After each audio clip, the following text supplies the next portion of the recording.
At one point during the pandemic, lumber was a very hot commodity and very expensive at the home center.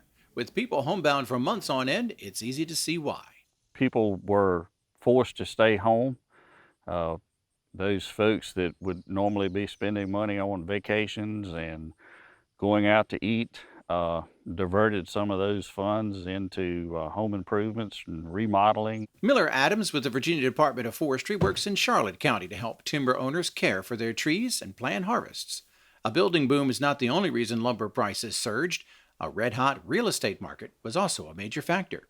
One of the things that could have kicked in were the low interest rates during that period. Could have spurred some of the demand for lumber. Even though the price of lumber is now dropping, it's still higher than it was before the pandemic. Demand for new single-family home construction is keeping lumber prices high. But that extra income hasn't necessarily reached everyone in the lumber supply chain.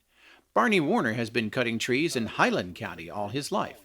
He and his son haven't seen the kind of wild price swings that retail consumers have experienced. Prices of what we were getting for logs went up a little bit back in early part of spring, but that was really before the lumber prices went crazy.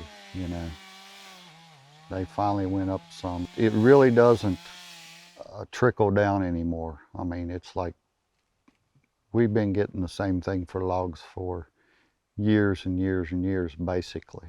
Adams says if you're thinking of harvesting timber, it pays to consult an expert first.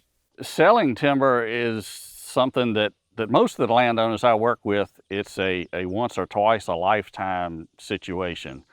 So I try to encourage folks to, when they are thinking about selling timber, to at least seek some professional advice, get some idea of what their timber may be worth. Loblolly pine is one of our most commercial species in this area of the state.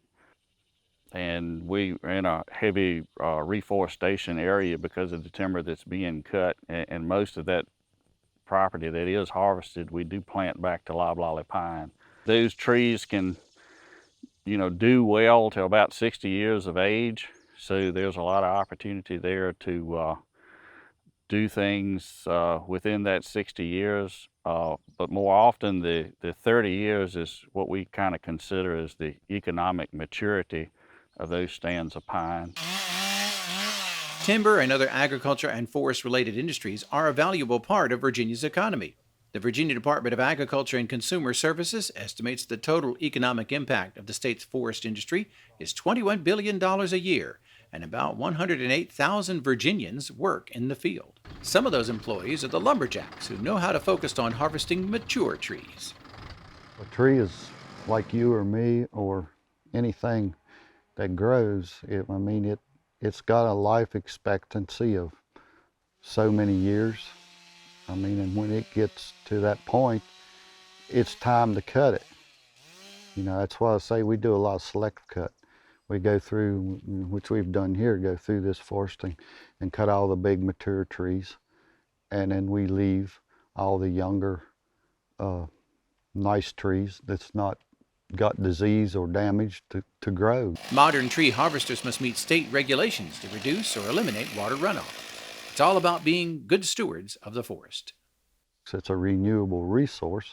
We've cut in here now. A lot of this territory will sprout back up in little sprout young trees and stuff, and it'll reforest itself. It'll come back. And wildlife, any type of your wildlife after you've cut timber, they always flock to an area where you cut timber because stuff comes up, plants, trees, everything, food for them.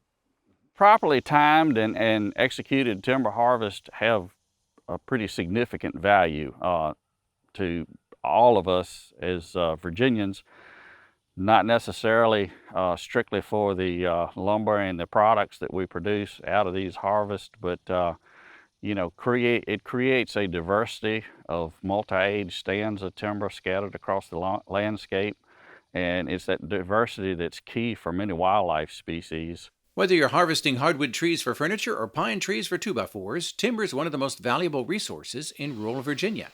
The good news for do-it-yourselfers is that timber prices rise and fall, so hopefully your next home improvement project won't be so expensive. In Highland County, Virginia, I'm Norm Hyde.